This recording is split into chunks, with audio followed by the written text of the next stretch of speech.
दौड़ मां इक़बाल मुग़ल की रिपोर्ट शामिल कयो था जिते किनारे स्टंटन के हटाइण ख़िलाफ़ मुलाज़मन पारां एहतजाज 10 मार्च खां कलम छॾ हड़ताल जो ऐलान कयो वियो आहे। ख़बर मुताबिक़ दौड़ में आबदार ईंदड़ केनाल असिस्टेंट एसोसिएशन नुसरत डिवीज़न नवाबशाह जे उहिदेदारनि प्रेस क्लब दौड़ अॻियां एहतजाजी मुज़ाहिरो करे प्रेस कॉन्फ्रेंस कंदे चयो आहे त AC Mohammad Rahim Qureshi Rohri canal circle Hyderabad engineer Kapil Dev Nasrat division engineer बिना जवाज़ केनाल असिस्टेंट बरकत अली वासवाणू ऐं ग़ुलाम मुर्तज़ा सियाल खे हटायो आहे जेको सरासर ज़्यादती ऐं नाइंसाफ़ी आहे।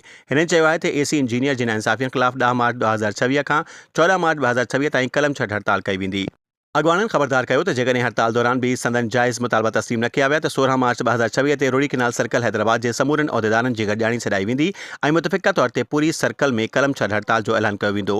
अॻवाननि वधीक चयो त एहतजाजी मुहिम दौरान हर रेगुलेटर ते मुबैना करप्शन बाबति पैना फ्लैक्स लॻाया वेंदा ऐं जेके ग़ैर क़ानूनी वहिंजूं लॻल आहिनि उन्हनि जी मीडिया आॾो निशानदही कई वेंदी।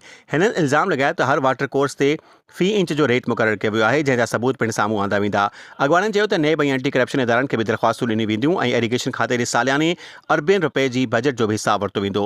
हिननि वधीक चयो त जेकॾहिं मसइला हल न थिया त ईद उल फितर खां पोइ मुतालबनि जी मंझतां ताईं सर्कल ऑफिस आॾो लगातार धरणो हयो वेंदो।